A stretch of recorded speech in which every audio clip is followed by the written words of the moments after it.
Following the battles we looked at last week, that the land was split up as God had promised for the Israelites, a peace given to each tribe, but with one important exception, and that was Levi, and that's who we're going to be looking at today. Because Joshua 13:33 had said that the Lord was going to be their inheritance, but as far as what that actually meant in practice, it was that God had a place for them too, even if they weren't getting the same type of land. And their place ends up speaking to ours as Christians.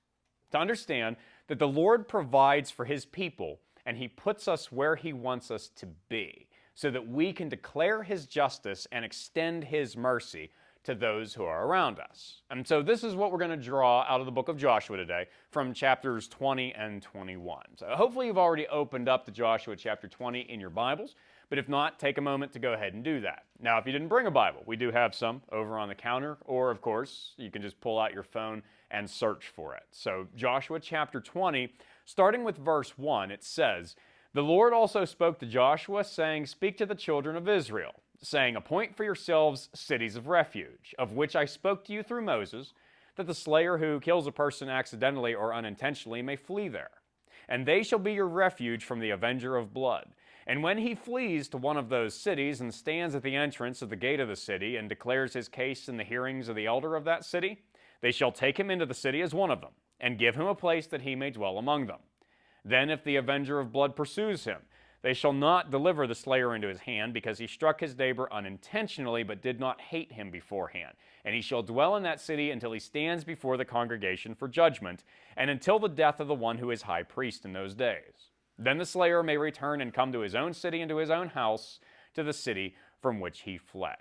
And then the rest of this chapter describes these locations. Now we have a map that shows them, but again, like last week, I'm sure difficult to make out from where you're sitting. It'd really be more useful if you do go ahead and watch through it again if you're curious enough, and for anybody who's just finds it that way to begin with. But the basic is, and the thing you can't even picture just looking at here, and there was one of these cities north, center, and south within the Promised Land, and actually on both sides of the Jordan River. So there were 6 of them all together. The idea being that each one would be within 1 day's journey from any spot in the country, to make it as easy as possible for anybody who needed to take advantage of this to be able to get there.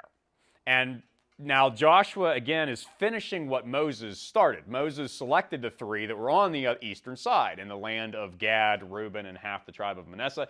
Moses picked those. Now Joshua is picking these. And there's a fuller description of this system in Numbers 35, actually, which is worth understanding, especially because just listening to this, it probably sounds a little bit odd. It's different from the way that we would do things, but it actually ends up being instructive for the way that our justice system operates. So the 6th commandment, right, was the one that says, do not kill. But there's a few different ways to understand that. And Numbers 35 is where there's this legal distinction that's made between outright murder and just manslaughter. The former is premeditated. There's some type of evidence of that being the case, whether it's a weapon is used, or the person lies in wait for their victim, or there's some type of existing feud that was already there between them, and that would speak to the fact, okay, you did this on purpose, as opposed to manslaughter is more the idea of an accident, some type of negligence. Things get out of hand. And so it's a recognition that there is a difference. There's guilt, but it's not the same guilt. And so people are supposed to be treated differently on that basis. And that's what Numbers 35 says. Starting at verse 25, it says, "The congregation shall deliver the manslayer from the hand of the avenger of blood. And the congregation shall return him to the city of refuge where he had fled, and he shall remain there until the death of the high priest who is anointed with the holy oil. But if the manslayer at any time goes outside the limits of the city of refuge where he fled, and the avenger of blood finds him outside the limits of his city of refuge, and the avenger kills the manslayer, he shall not be guilty of blood, because he should have remained in his city of refuge until the death of the high priest. After the death of the high priest, the manslayer may return to the land of his possession. And these things shall be a statute of judgment to you throughout your generations in all your dwellings. Whoever kills a person, the murderer shall be put to death on the testimony of witnesses. But one witness is not sufficient testimony against a person for the death penalty. Moreover, you shall take no ransom for the life of a murderer who is guilty of death. He shall surely be put to death. And you shall take no ransom for him who has fled to his city of refuge, that he may return to dwell in the land before the death of the priest. So you shall not pollute the land where you are. For blood defiles the land, and no atonement can be made for the land for the blood that is shed on it, except by the blood of him who sheds it. Therefore do not defile the land which you inhabit, in the midst of which I dwell.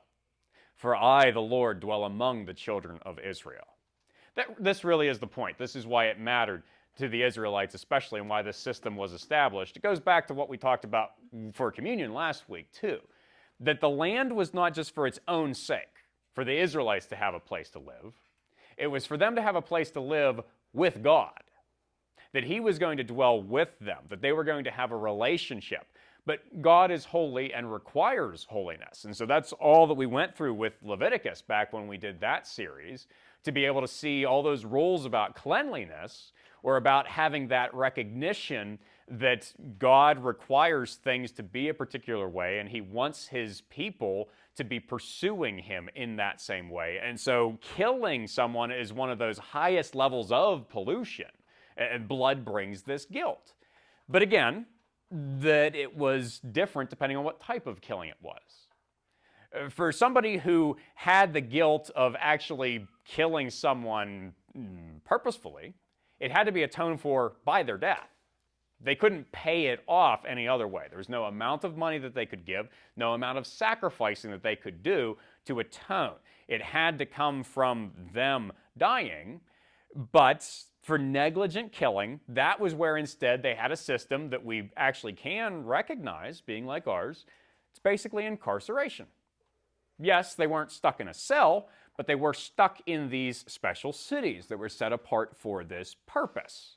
And now, as for determining which it was, like it talks about there in Numbers 35, when a killing occurred, punishment was supposed to be meted out by the victim's near relative. So where it keeps talking about that avenger of blood, that's who it's talking about, is a family representative who is supposed to hunt down the killer, but not to just kill them, because that would just be, everybody would be seeking revenge constantly. It was to capture them, bring them back to the hometown, and have a trial.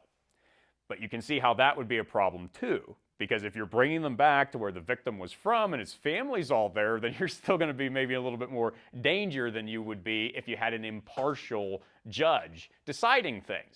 That's also what the cities of refuge were for. If you could get there, then you have a third party. You have the chance for what we would call a change of venue. A little bit of an opportunity to be able to say, okay, we can step back from this and actually look at the evidence. And then that was when they would do that. Was a weapon involved? Did you lie in wait? Did everybody know that you hated this guy already? So first things first, if the testimony wasn't strong enough that an actual killing had been committed by somebody, if there weren't at least two witnesses, you just went free, regardless of the nature of the crime. There had to be two people who agreed that you had done this. Then, if it was intentional, that was when the avenger of blood, they were handed over, that person would lead the execution. But if found guilty of negligent killing, of manslaughter, that's when you had to live in the city of refuge that you fled to until the death of the current high priest. Because once again, no ransom was available.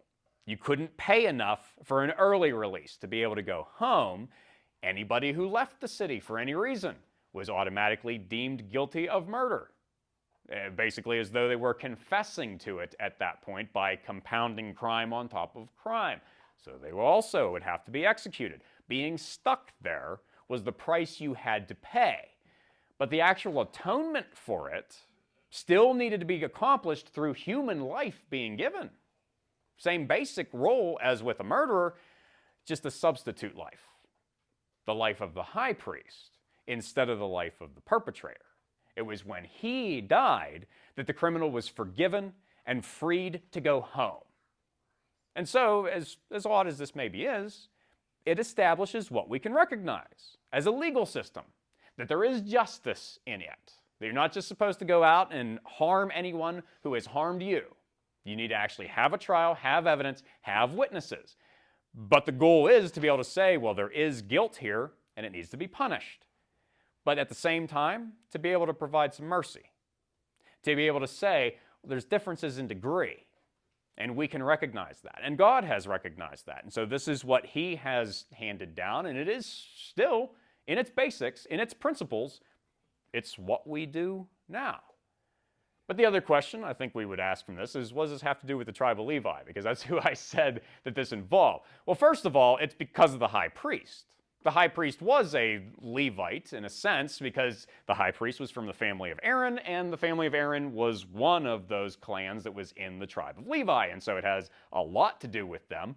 But for the other, it's because the Levites were going to be the judges in these cases, because of them being an essentially impartial group among all the other tribes, because they were dispersed throughout all the other tribes, because these cities were theirs. And that's where this then goes into the next chapter, into Joshua 21, and what this has to do with their inheritance, what we find starting at verse 1. It said, "The heads of the fathers' houses of the Levites came near to Eleazar the priest, to Joshua the son of Nun, and to the heads of the fathers' houses of the tribes of the children of Israel. And they spoke to them at Shiloh in the land of Canaan, saying, The Lord commanded through Moses to give us cities to dwell in with their common lands for our livestock. So the children of Israel gave to the Levites from their inheritance, at the command of the Lord, these cities and their common lands." After which they're listed, and then dropping down to verse 41, all the cities of the Levites within the possession of the children of Israel were 48 cities with their common lands. Every one of these cities had its common land surrounding it. Thus were all these cities. So back to the same map that we were looking at before.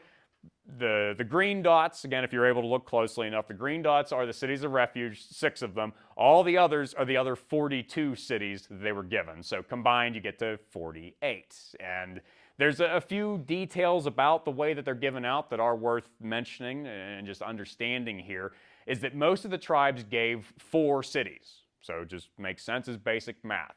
4 to each, there's 12 of them, that's what gets you to 48. But there are 2 or 3, depending on, I guess, how we look at it, notable exceptions to this. First of all, the tribe of Naphtali only gave 3.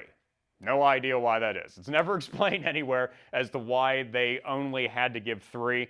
And then what makes that up is that Judah and Simeon combined give 9. So that's where that additional 1 is. But the other thing that's odd about that is that there's only one of those cities that is distinctly in Simeon's territory. Because if you remember, and again the map does kind of show this, that Simeon was totally inside Judah. Basically became a sub-tribe, was kind of consumed by Judah. And so the other 8 cities were essentially what Judah gave. So they gave basically twice as much as anyone else did. And then on top of that, all 8 cities went to the family, actually 9 cities, Simeon's too, all went to the family of Aaron. So not just to the Levites altogether, but particularly to the priests. And so this displays and also creates a very close relationship between Israel's tribe of political leadership, which is what Judah was. As the largest tribe, they generally took the lead on things, and their religious leadership in the form of the priestly family. And so they were going to be hand in hand for the most part throughout Israelite history, and this seems to be what the Lord is saying they're supposed to be. Now, one city in particular that I did want to highlight is Hebron, because that's the city on the hill that Caleb had requested for himself that we talked about last week. And according to this, actually the previous chapter too, it's one of the Levitical cities, one of the cities of refuge, one of those 6. So Caleb wins this after being promised it for decades, and then he has to hand it over. It's kind of what it looks like. That's not quite the case, because the way that this worked, it didn't mean that Levites exclusively lived there, that they were the only ones who could. It meant that room had to be made for them. So the city still did belong to Caleb. It was still his inheritance. He had to give up a part of it for the sake of the Levites, and he also had to give up the land immediately surrounding it. There's like a particular perimeter, an area that had to go to the Levites for the sake of their flocks and some crops that they would grow. And so it's not like he's losing it entirely, but he is losing something. There's a sacrifice that's being asked of him. Now, on the basis of what we know about Caleb, We're not told this explicitly, but what can we assume he did in the face of that? He would have gladly paid it. Because remember, he knew what he had been given was given by the Lord. He hadn't done it for himself.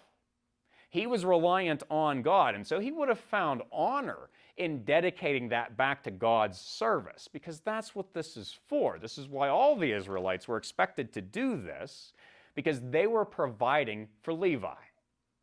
The Levites were the only ones who didn't receive a tribal allotment. They basically had no way to support themselves, and they weren't expected to.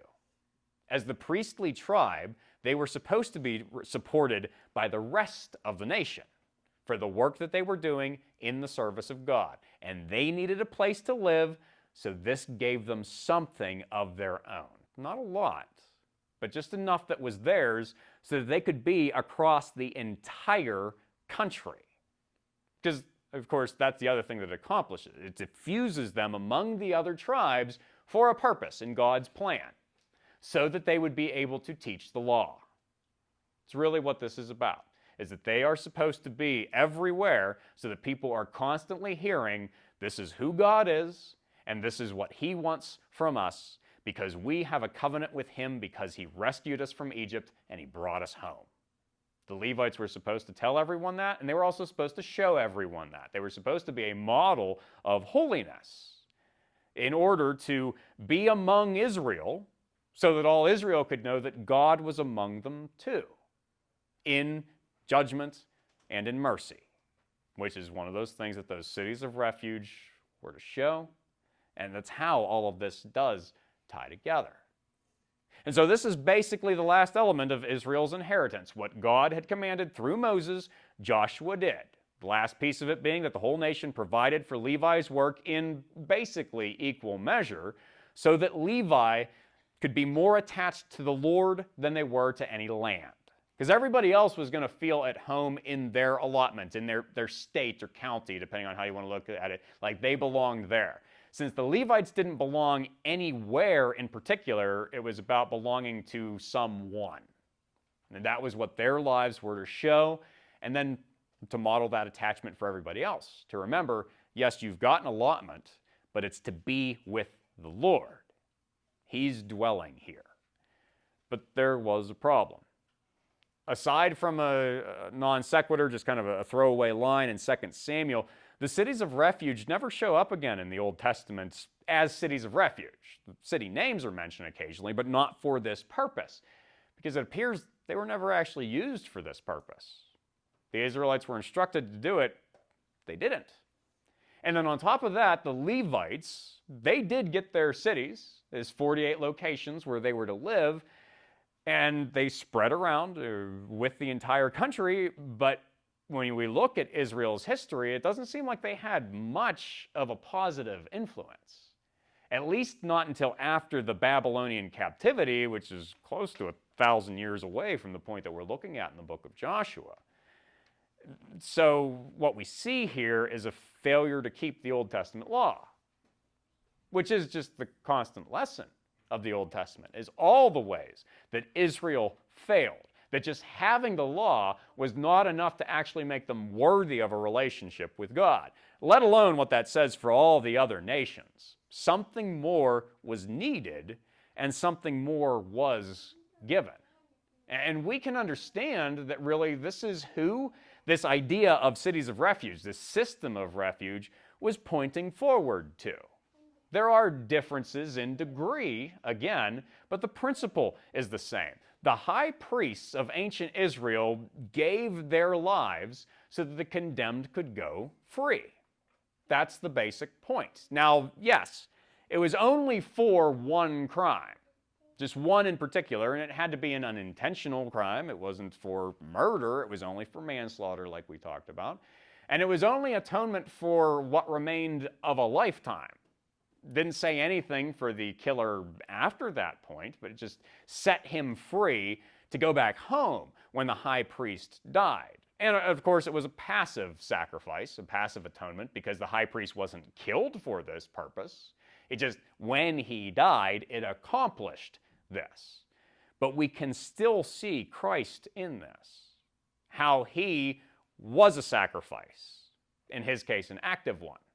He offered himself for the purpose of paying for sin. But it wasn't just for a single sin. It wasn't just for unintentional sin. It was for all sin, all rebellion against God, all wrongdoing. He paid that price. And his death is the atonement for our guilt. And then his resurrection provides life that isn't just for here. It's forever. That is what he has done. And so, what Joshua 20, what Numbers 35, what they teach, it was what God was going to do, even though the Israelites failed to do it, just more fully than they really ever could have possibly imagined. And that is our inheritance. It's not about any place on this earth, but that's useful because it means it doesn't matter where on this earth that we are. We can do something wherever the Lord puts us. And so we should also take the lesson from the Levites for ourselves, to be spreading out so that we can spread everywhere the Word of God, the love of God, with the complete message of salvation that has been given to us by our great high priest. And so this is what we say to anyone who's never taken it before, whether there's somebody here or somebody, you found your way here and who knows why, but you've watched through and you've listened to this. And so understand that God has a place for you with himself, because that is what this is all about. And you do stand guilty before him. And he has all the witnesses he needs, because he knows everything that you've done. You know it too. And you know that you've done wrong. But Christ's death can set you free. Because that was why he came, was to serve in that way. And that's what you will experience if you trust in the truth of his resurrection, which actually proves that life is available. So do so now to be welcomed to your eternal home. Now, Christians, for us, we want to remember from this what it talks about in the book of Hebrews. In chapter 11 there, it speaks about how saints, those who are set apart to God, that we are pilgrims and strangers on earth because we're waiting for our heavenly home. But we know that Christ will open it to us. So for now, we're waiting, but you have to make the most of where you are, sharing God's holiness and letting your neighbors know that justice has demands, but the price is paid. Mercy is available in the blood of Jesus Christ.